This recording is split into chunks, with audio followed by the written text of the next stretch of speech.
Good morning, dear.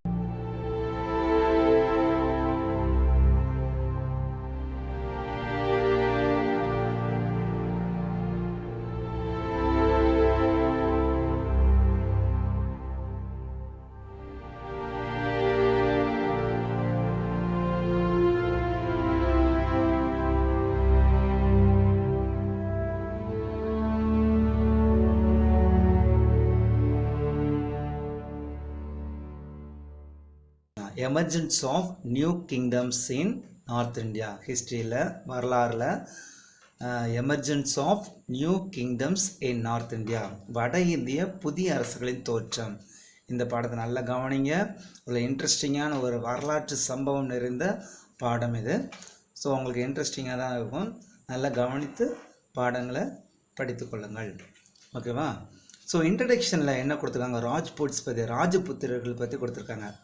There are plenty of stories that speak of the valor and chivalry of Rajputs. அதாவது அவங்களுடைய bravery குறித்து கொடுக்கப்பட்டிருக்கு. அதாவது வேலர் அப்படின்னா வீரம், அந்த ராஜபுத்திரர்களின் வீர தீரம். சிவால்ரி அப்படின்னா அவங்களுடைய அஞ்சாமை, அந்த அவங்களுடைய வீரம், ராஜபுத்திரர்களின் வீரத்திரம், அஞ்சாமை குறித்து நிறைய கதைகள் உள்ளன இல்லையா? So, the Rajput states formed collective known as Rajputana. அதாவது ராஜபுதனம் என்பது ராஜபுத்திர அரசுகளின் கூட்டமைப்பால் ஆனது. ஒரு அந்த கலெக்டிவ், அந்த அவங்களுடைய அந்த ராஜபுத்திர அரசுகளின் கூட்டமைப்பால் உருவானதானது ராஜபுதனம் அப்படின்னு ராஜ்புட்டனா. Then Chittoor is one of the most prominent and had become the rallying point for all Rajput clans. அதாவது ராஜ்புட் கிளான்ஸ் அப்படின்னா ஒரு குரூப் ஆஃப் பீப்புள், அது குரூப், அந்த ராஜபுத்திரர்கள் குழுவினர், அனைத்து குழுவினரும் ஒருங்கிணைந்த மையமாக சித்தூர் அப்படிங்கிற அந்த பகுதி விளங்கிச்சு. ஸோ இங்கே வந்து வென் கம்பேர்ட் டு மால்வா, அதாவது மாலவம், குஜராத், இந்த ரெண்டும் கம்பேர் பண்ண மற்ற ஸ்டேட்ஸும் கம்பேர் பண்ணுங்க. Rajput states was small. ஓகேவா? ஸ்மால், அவங்களோட பவர் வந்து ஸ்மாலாக தான் இருந்துச்சு. So later in commemoration of the victory of Rana of Chittor, commemoration means remembrance of the victory. அதாவது அவங்களுடைய வெற்றியை கொண்டாடுவதற்கு ஒரு டவரை வந்து எடுத்தாங்க. ஜெயஸ்தம்பா அப்படிங்கிற ஒரு டவரை வந்து நிறுவப்பட்டது சித்தூரில். அதுதான் வந்து ஃபேமஸ் ஆச்சு சித்தூரில். ஓகேவா? ஸோ அந்த மாலவம், குஜராத், இது உங்களோட ஒப்பிடுகையில் வந்து சித்தூர் அப்படிங்கிறது ரொம்ப சின்னது. ஸோ இருந்த போதில் அந்த ராஜபுத்திரர்கள் வந்து எல்லா அந்த அரசர்களையும் அவங்க வந்து ஆட்சி செய்தாங்க. அந்த சித்தூரின் அரசர் வந்து மாலவத்தை வெற்றி கொண்டாடின அந்த நினைவாக தான் ஜெயஸ்தம்பா அப்படிங்கிற இந்த வெற்றி தூண் வந்து நிறுவப்பட்டது சித்தூரில். ஸோ அந்த Prathigaras and the Palas established a powerful kingdom in the North India and the Eastern India respectively. So பிரதிகாரால் மேற்கிந்திய பகுதியிலும் பாலர்கள் வந்து இந்தியாவின் கிழக்கு பகுதியிலும் வலிமை மிக்க அரசுகளை நிறுவினாங்க. ஓகேவா? ஸோ 9ஆம் நூற்றாண்டில் ராஜஸ்தான், கன்னோஜ் இந்த பகுதிகளின் மேலே இறையாண்மை கொண்ட சக்தியாக தம்மை கூறிக்கொள்ளும் அளவுக்கு பிரதிகார அரச வம்சம் வளர்ச்சி பெற்றிருந்தது. ஸோ இந்த பிரதிகார அரசின் வீழ்ச்சி வங்காளத்தில் வந்து பாலர்களின் எழுச்சிக்கும், வடமேற்கு இந்தியாவில் சவுகான்களின் எழுச்சிக்கும் வித்திட்டது. ஓகேவா? ஸோ கிபி 712, அதாவது கிபி 712 அந்த சிந்து பகுதியை வந்து அரேபியர் கைப்பற்றியிலிருந்தே முதல்ல இருந்தே இந்தியாவில் வந்து இஸ்லாமியர் காலகட்ட வரலாறு தொடங்கியிருக்கணும். ஆக்சுவலாக அப்போவே வந்து 712 வந்து இஸ்லாமியர் காலகட்டம் வரலாறு வந்து தொடங்கியிருக்கணும். ஆனால் கன்னோஜ் ஆண்ட அரசர்களை, குறிப்பாக யசோவர்மன் காலத்தில் வந்து அவருடைய எதிர்ப்பு காரணமாக அங்கே வந்து 10ஆம் நூற்றாண்டின் இடைப்பகுதி வரை ஒரு பெரும் பகுதி வந்து கன்னோஜையும் கட்டியாண்ட அந்த ராஜபுத்திர அரசர்கள் அவங்களுடைய எதிர்ப்பு விளைவால் இந்தியாவில் வந்து இஸ்லாமியரின் காலகட்டம் வந்து ரொம்ப பிந்தி தான் தொடங்கிச்சு. அதாவது கிபி 1200 தான் தொடங்கிச்சு. இதுதான் அறிமுக உரையாக இந்த பாடத்தில் கொடுக்கப்பட்டிருக்கு. So after that, before we are going to lesson, first வந்து நம்ம origin of ஃபஸ்ட்டு நம்ம பார்க்குறது. So before entry into the lesson, first we have to know where the Rajputs originated.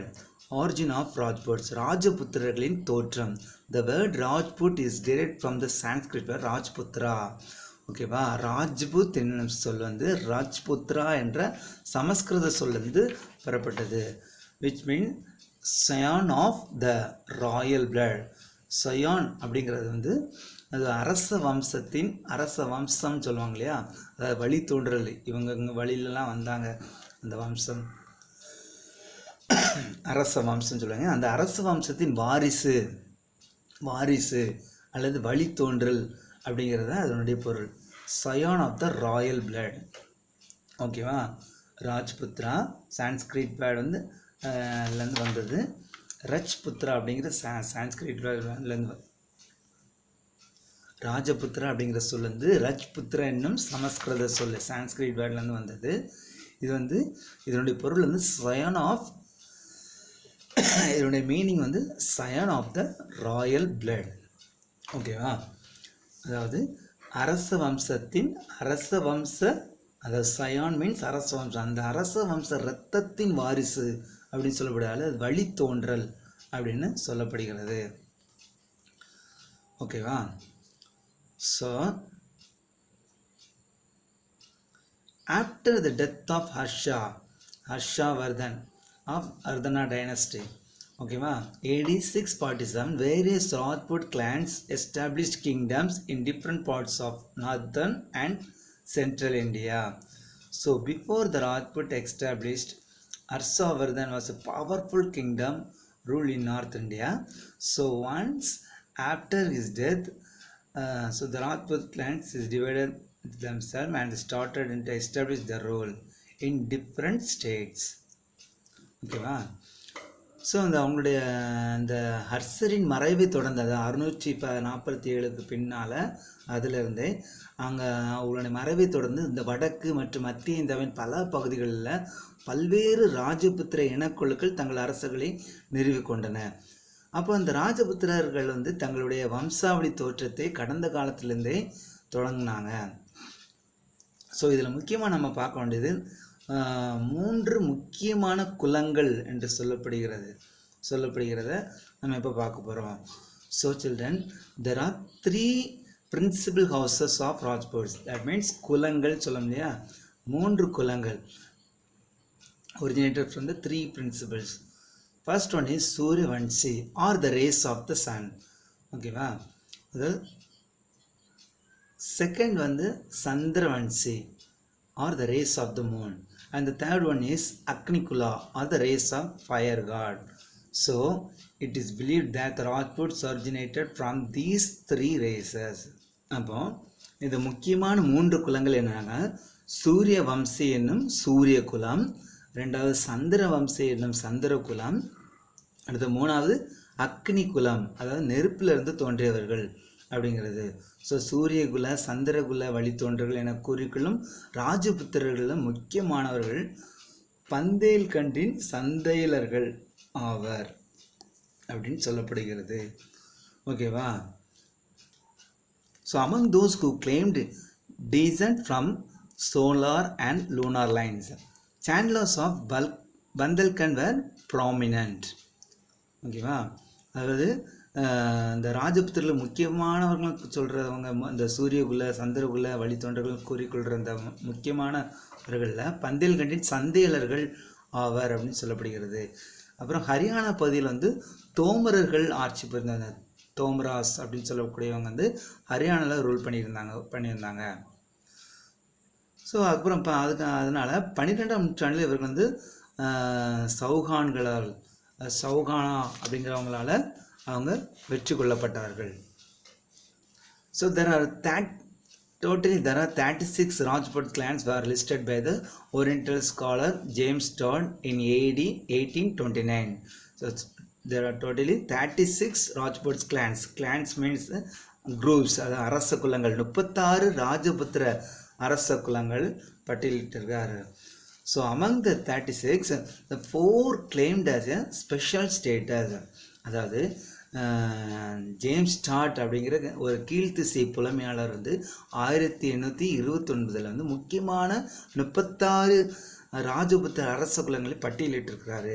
அதில் வந்து 4 குலங்கள் வந்து ரொம்ப சிறப்பான தகுதியை பெற்றவையாகும். அந்த ஸ்பெஷல் ஸ்டேட்டஸ் பெற்ற 4 கிளான்ஸ் யார் அப்படின்னாக்க, first one is the Pratigaras, and second one is Chauhans, and the third one is the Chalukyas, different from Deccan Chalukyas. They are known as Solankes. So the Deccan also, there is a Cholakyan dynasty. So இது வந்து north சைடில் உள்ளது. So then the Paramaras of Pavas. So their children, among the 36 Rajput clan, these 4 called as a special status in history. First one is Pratigaras, that means Pratiharargal. Then the second one is Chauhans, then Chauhangal, and the third one is Chalukyas, அது சாளுக்கியர்கள், அது அவங்க வந்து சோலங்கிகள் என்னும் அழைக்கப்பட்டாங்க. இவங்க வந்து தக்கான சாளுக்கியர்களிடமிருந்து வேறுபட்டவர்கள். இவங்க வந்து வட திசையில் உள்ளவர்கள், வடக்கு பகுதியில் உள்ளவர்கள். இவங்க வந்து அடுத்தது வந்து பவார்ஸ், இந்த பரமராஸ் ஆஃப் பவார்ஸ், அதாவது பவாரை சேர்ந்த பரமாரர்கள் எனப்படுவார். இந்த 4 பேரும் தான், அதாவது பவாரை சேர்ந்த பரமாரர்கள். இவங்க தான் இந்த 4 குல மரபினரும். இவங்க எல்லாமே அக்னி குல தோன்றர்கள் என்றும் அழைக்கப்படுகிறார்கள். அக்னி குல தோன்றலர்கள். Okay.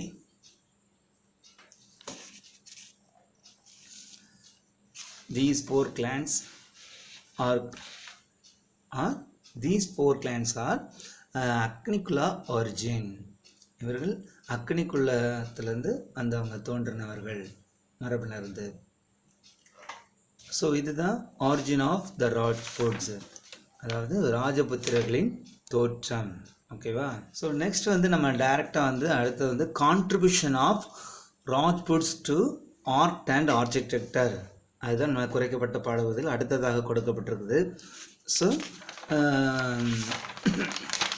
தமிழில் வந்து கலை மற்றும் கட்டடக்கலைக்கு ராஜபுத்திரர்களின் பங்களிப்பு.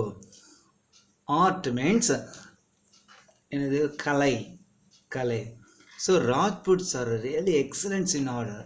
So Rajput courts were centers of culture, where literature, music, dance, paintings, fine arts and sculpture flourished.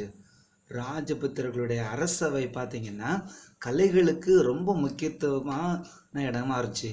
அங்கே இருக்க பேசன்ஸ் எல்லாருமே ரொம்ப லிட்ரேச்சர்ஸ் க்ரியேட் பண்ணுறதுலையும், அதாவது இலக்கியத்தை எழுதுறதுலையும், மியூசிக்கு அந்த பாடல்கள்லையும், டான்ஸ் நடனத்துலேயும், பெயிண்டிங்ஸ்லேயும், ஓவியங்கள் வரைகிறதுலையும், ஃபைன் ஆர்ட்ஸ் அண்ட் ஸ்கல்ப்சர் அதாவது சிற்பங்கள் வடிவமைக்கிறதுல மிகச்சிறந்தவர்களாக இருந்தாங்க. A specific style of Rajput painting, often focusing on religious themes, emerged at Rajput courts. ராஜபுத்திரர் அவங்களுக்குன்னு ஒரு தனி பாணி வச்சுருந்தாங்க, தனி ஸ்டைலை வச்சுருந்தாங்க அவங்க பெயிண்டிங்ஸில்.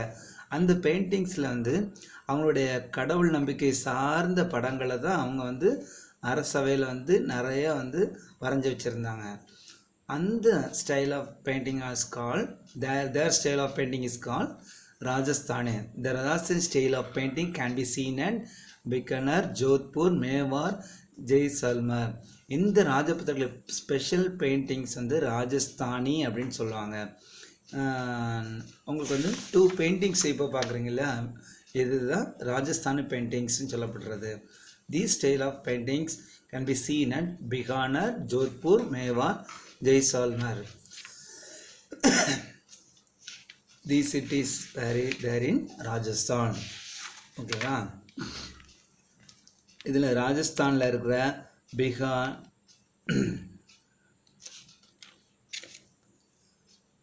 ராஜஸ்தானில் பிக்கனர், ஜோத்பூர், மேவார், ஜெய்சால்மர் அப்படிங்கிற பகுதியில் பார்க்கலாம். தென் ஆர்கிடெக்டர் அப்படின்னா கட்டடக்கலை.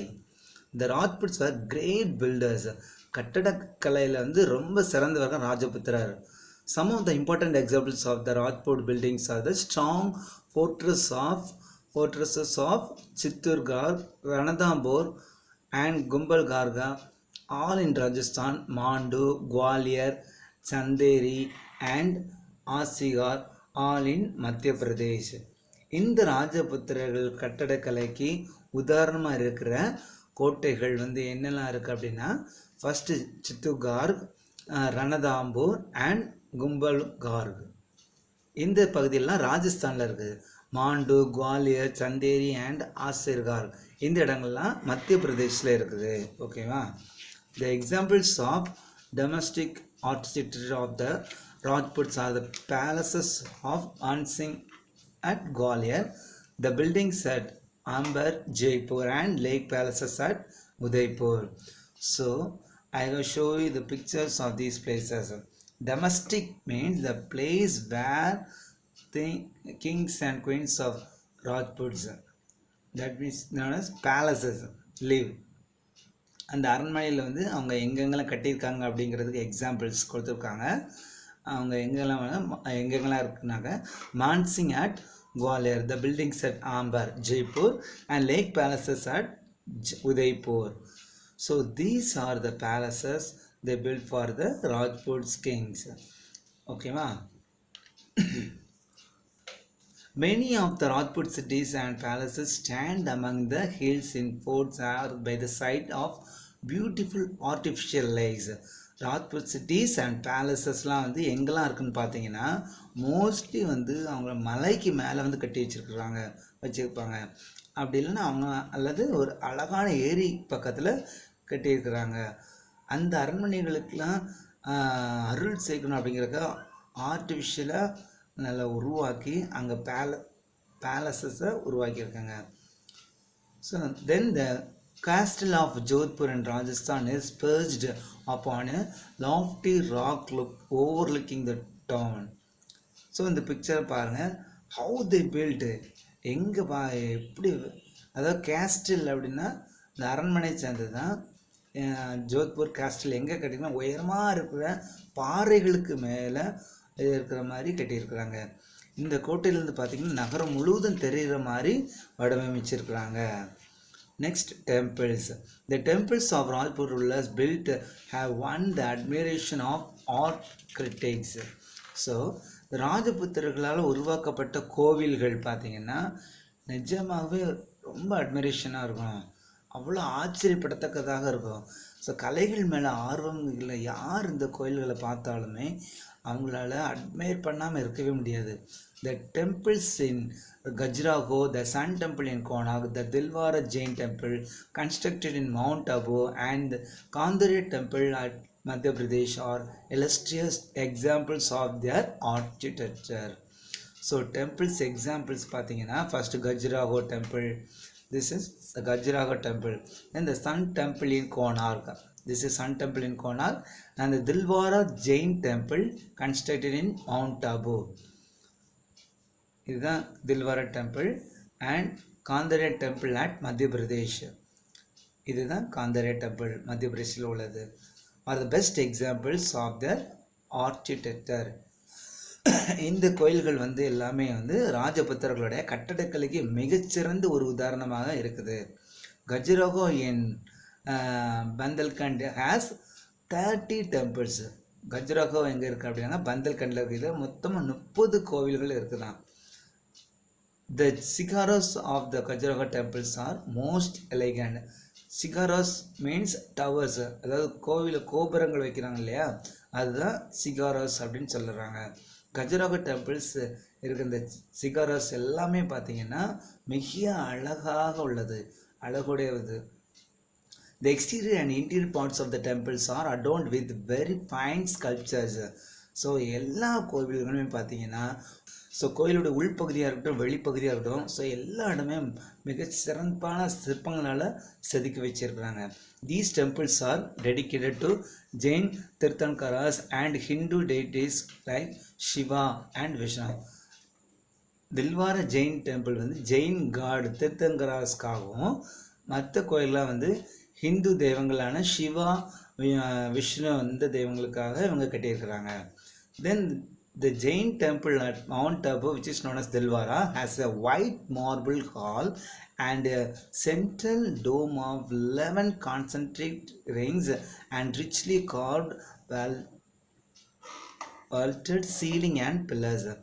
ஸோ அபுல இருக்கிற ஜெயின் டாப் பார்த்தீங்கன்னா ஃபுல்லாக ஒயிட் மார்பிள்ஸால் செஞ்சுருக்காங்க. அதாவது டோம்ஸ், அதாவது மேலே இருக்கிற டோம் இருக்கு இல்லையா, அந்த கோபுரம் பார்த்தீங்கன்னா 11 கான்சென்ட்ரிக் ரிங்ஸால் செஞ்சுருக்காங்க. அதோடைய சீலிங்காக இருக்கட்டும், பில்லராக இருக்கட்டும், எல்லாத்துலேயுமே வந்து ரொம்ப சிறந்த வேலைப்பாடுகளை செஞ்சு வச்சுருக்காங்க. இந்த பிக்சரை பாருங்கள், தில்வார் டெம்பிளில் உள்ள பிக்சர். இப்போ நம்ம வந்து அடுத்த ரக்ஷா பந்தன் பற்றி நம்ம எல்லாருமே ரக்ஷா பந்தன் பற்றி தெரியும், ஓகேவா? இனிஷியலி முதல்லவே ரக்ஷா பந்தனில் வந்து ராஜ்புட்ஸ் வந்து செலிப்ரேட் பண்ணிக்காங்க. இந்த Raksha Bandhan rakhi tradition is attributed to Rajputs. முதல்ல இவங்க ராஜ்புட்ஸ் தான் ரக்ஷா பந்தனை வந்து செலிப்ரேட் பண்ணுறது ஏற்படுத்துகிறாங்க. Raksha Bandhan it's a festival that celebrates brotherhood and love. So இந்த ரக்ஷா பந்தன் அப்படிங்கிற ஃபெஸ்டிவல் வந்து ரக்ஷா அப்படிங்கிறது ப்ரொடெக்ஷன், அதாவது பாதுகாப்பையும், பந்தன் அப்படிங்கிறது டை பண்ணுறது, அதாவது கட்டுதல் அப்படிங்கிறதையும் குறிக்கிறது, ஓகேவா? இந்த ஒரு ஃபங்க்ஷனானது சகோதரர்களுக்காகவும் அவருடைய அன்புக்காகவும் கொண்டாடப்பட்டதாக இருக்குது. It is believe that if a women ties a rakhi around the wrists of male members, it means they are treating them like brothers. Such men are placed under an obligation to protect them. ஒரு பெண் ஒரு ஆணோடைய கையில் இந்த ராக்கி கயிறை கட்டும்போது அந்த பெண் அந்த ஆணை வந்துட்டு சகோதரனாக ஏற்றுக்கிட்டாங்க அப்படிங்கிறது தான் அர்த்தம். அது மட்டும் இல்லாமல் அந்த பெண்ணை பாதுகாக்கிற முழு பொறுப்பையும் அந்த ஆண் ஏற்றுக்கிட்டதா அர்த்தம். Rabindranath Tagore started a mass Raksha Bandhan festival during the partition of Bengal 1905, in which he encouraged Hindu and Muslim women to tie a rakhi on men from the other community and make them their brothers. அதாவது 1905 வங்க பிரிவின் போது ரவீந்திரநாத் தாகூர் வந்து பெருமளவில் மக்கள் பங்கேற்ற ரக்ஷாபந்தின் விழாவை தொடங்கினார். ஒரு பெரிய விழாவை தொடங்கினார். அந்த விழாவில் ஹிந்து முஸ்லீம் பெண்கள் வந்து அடுத்த சமூகத்தை சேர்ந்த ஆடவர் கையில் வந்து ராக்கி கட்டி அவர்களை சகோதரர்களாக ஏற்க வைத்தார். அவங்கள சகோதரர்களாக இருக்கணும் அப்படிங்கிறதுக்காக ரவீந்திரநாத் தாகூர் வந்து 1905 பெங்கால் பார்ட்டிஷன் போது இந்து முஸ்லீம் பெண்களை அடுத்த கம்யூனிட்டியை சேர்ந்து ஆண்களுக்கு ரக்ஷா பந்தன் கயிறை கட்டி ஆரம்பித்தார். இதன் மூலம் அவங்களுக்கூட இந்த சகோதரத்துவத்தை அதிகப்படுத்துது. அவங்களுக்கு ஹிந்து முஸ்லீம் கூடயே இல்லை பிளவை ஏற்படுத்த இந்த ஆங்கிலேயர் மேற்கொண்ட முயற்சிகளுக்கு எதிராக இந்த செயல்பாடு ஏற்படுது. That means the exercise was designed to counter British efforts to create a divide between Hindus and Muslims. So art and ஆர்கிடெக்சரில் நம்ம வந்து முடிச்சிருக்கோம். கலை மற்றும் கட்டடக்கலைக்கு ராஜபுத்திரன் பங்களிப்பை இப்போ நம்ம வந்து பார்த்து முடிப்போம். ஸோ இந்த வட இந்திய புதிய அரசுகளின் தோற்றம் இந்த பாடப்பத்தின் முதல் பகுதியை கொஞ்சம் முடிச்சிருக்கோம். அடுத்து 2வது பகுதியை வந்து நம்ம வந்து அடுத்த கிளாஸில் நம்ம பார்க்கலாம். அது பாடத்தை நீங்கள் நல்லா ரீட் பண்ணுங்கள். இந்த பாடத்தின் இறுதியில் வந்து உங்களுக்கு கேள்விகள் கொடுக்குறேன், அல்லது வந்து வாட்ஸ்அப்பில் உங்களுக்கு அனுப்பி வைக்கிறேன். நீங்கள் வந்து நல்லா நோட்டில் எழுதிக்கோங்க, புத்தகத்தின் பின்பாக குறித்து வைத்துக் கொள்ளுங்கள். பிருத்திவிராஜ் சௌகானை பற்றி ஒரு சின்ன வீடியோ கிளிப்பையும் இதோட இணைச்சிருக்கிறேன். அதையும் பார்த்து வரலாற்றினை தெரிந்து கொள்ளுங்கள், வரலாற்றினை உணர்ந்து படியுங்கள். Okay, thank you. நம்மளோட பண்டைய மன்னர்களை பற்றி சில கதைகளை கேட்கும்போதும் அவங்களோட வீரத்தை நம்ம படிக்கும்போதும் நம்மளை அறியாமையே நமக்குள்ள ஒரு சிலிர்ப்பு வந்து உண்டாகும். இந்தியாவோட வரலாற்றில் பல மன்னர்களோட வீரம் கலந்துருக்கு. நம்ம நாட்டோட பெருமைக்கு நம்ம பண்டைய மன்னர்களோட வீரமும் அவங்க கொடுத்த கொடையும் முக்கிய காரணமாக இருந்திருக்கு. இந்தியாவை பல வம்சத்தை சேர்ந்த மன்னர்கள் ஆட்சி பண்ணியிருக்காங்க. ஒவ்வொரு வம்சத்தை சேர்ந்த மன்னரும் ஒவ்வொரு விதத்தில் தனித்தன்மையோடு விளங்கியிருக்காங்க. இந்திய வரலாற்றில் மிகவும் முக்கியமான மன்னர்களில் ஒருத்தர் தான் பிருத்திவிராஜ் சௌஹான். இந்த வீடியோவில் பிருத்திவிராஜ் சௌஹானோட வீரத்தையும் அவர் சம்யுக்தா மேலே கொண்ட காதலையும் இறுதியாக எவ்வாறு அவர் இளம் வயதிலேயே வீழ்த்தப்பட்டு கொல்லப்பட்டார் அப்படின்றதையும் தான் பேச போகிறோம். டெல்லி சிம்மாசனத்தை அலங்கரித்த சௌகான் வம்சத்தோட கடைசி ஆட்சியாளர். இந்திய வரலாற்றில் வீரமிக்க மன்னர்களில் ஒருத்தர் தான் பிருத்திவிராஜ் சௌகான். இந்திய வரலாற்றில் இவரோட காலகட்டத்தில் தான் சில முக்கியமான வெளிநாட்டு படையெடுப்புகள் எல்லாமே நடைபெற்றுச்சு. இவருடைய வீரம் எதிரி நாட்டு போர் வீரர்களுக்கு சவால் எடுக்கக்கூடியதாக இருந்துச்சு. இதுதான் தேசத்தையும் அதோட கௌரவத்தையும் நிலைநிறுத்துச்சுன்னு சொல்லலாம். பிருத்திவிராஜ் சௌகான் 1168 அஜ்மீரோட இளவரசராக பிறக்கிறாரு. இவரோட தந்தை சோமேஸ்வர் சௌகான். சின்ன வயசுலேயே பிருத்திவிராஜ் சௌகான் தன்னோட வீரத்தையும் புத்தி கூர்மையையும் பல போர்களில் நிரூபிச்சிருக்காரு. பல கடினமான போர்க்கலைகளை சின்ன வயசுலேயே கற்றுக்கிட்டாரு. சவுண்டை மட்டும் வச்சு அந்த சவுண்டு எங்கே இருந்து வருதோ அந்த இலக்கை துல்லியமாக தாக்கக்கூடிய வில் வித்தையை அவர் கற்றிருந்தார். இவரை கலியுக அர்ஜுனன் அப்படின்னே சொல்லலாம். தன்னோட சின்ன வயசுலேயே அரியணை ஏறிய பிருத்திவிராஜ் குதிரை ஏற்றத்திலையும் வில் வித்தையிலையும் சிறந்த வீரனாக விளங்கினார். தான் மிகவும் அழகாக இருக்கிறதா தன் நண்பன் கூறிய ஒரு காரணத்துக்காக வீரர்கள் அழகாக இருக்கக்கூடாதுன்னு தன்னோட முகத்தில் தன்னோட வாள் கொண்டே ஒரு தழும்பை உருவாக்கிக்கிட்டாரு. 1179 வருஷம் அவரோட தந்தை ஒரு போரில் இறந்ததுக்கு அப்புறமா தன்னோட 13 வயதுலேயே டெல்லியோட சிம்மாசனத்தில் அவர் உட்கார்ந்தாரு. பிருத்திவிராஜ் சௌகான் எந்த ஒரு ஆயுதத்தையும் பயன்படுத்தாமல் தனியாக ஒரு சிங்கத்தை கொன்னதா ஒரு கதையும் சொல்லப்படுது. பிருத்திவிராஜ் சௌகானோட முழு வாழ்க்கையும் வீரம், துணிச்சல் மற்றும் தைரியம் நிறைந்ததாக இருந்துச்சு.